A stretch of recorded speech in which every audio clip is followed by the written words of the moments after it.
मोहब्बत का देश है और इस देश में, इसके डीएनए में रिस्पेक्ट, मोहब्बत, ये बहुत गहरा है।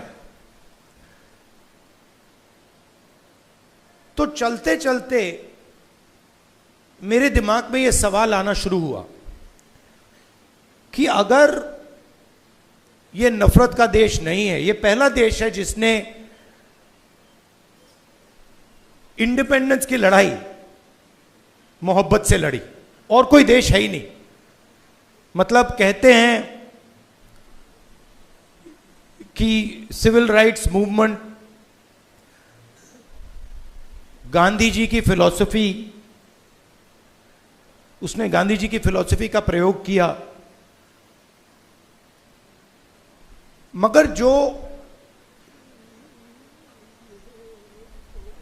उनको डायरेक्शन किसने दिया? उनको डायरेक्शन गांधी जी ने दिया, हिंदुस्तान ने दिया।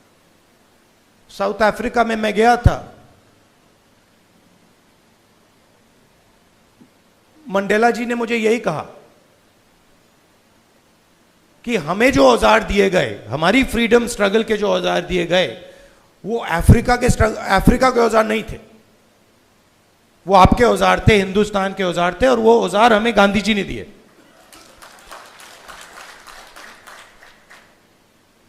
तो जब मैं चल रहा था, मेरे दिमाग में यह सवाल आया कि अगर हिंदुस्तान मोहब्बत का देश है तो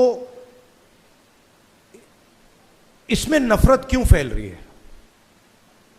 क्योंकि इतना आसान नहीं होना चाहिए नफरत को फैलाना। हम कहते हैं बीजेपी नफरत फैलाती है, बट कोई ना कोई फाउंडेशन तो होगा, कोई ना कोई बेसिस तो होगी इस नफरत की। तो ये सवाल मेरे दिमाग में था, और आस्ते आस्ते मुझे बात समझ आने लगी कि नफरत का कारण अन्याय है, कि ये देश में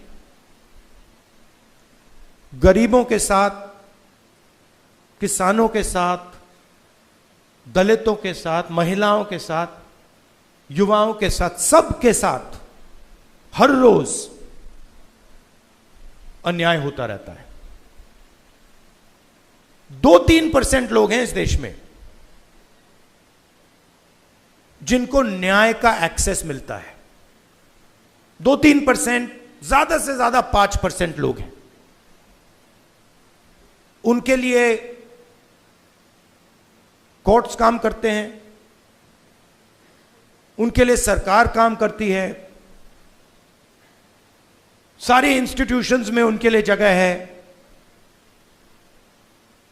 बट अगर हम 90% लोगों को देखें, उनके साथ 24 घंटा अन्याय हो रहा है। 16 लाख करोड़ रुपए 20-25 लोगों का कर्जा माफ हुआ। जीएसटी का पैसा है, जनता का पैसा है, किसानों का पैसा है, मगर किसानों का 1 रुपया माफ नहीं होता है। और मैंने सरकार के अंदर से देखा है, जब हमने किसान कर्जा माफी की बात उठाई, जब हम सरकार में थे,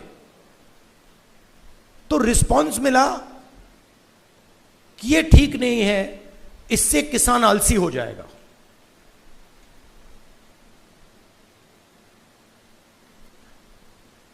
मनरेगा से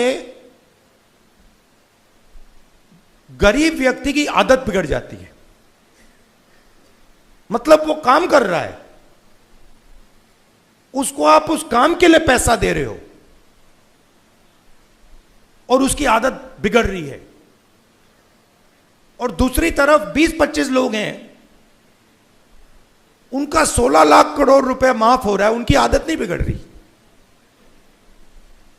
वो उसको पता नहीं विकास कहते हैं, डेवलपमेंट कहते हैं।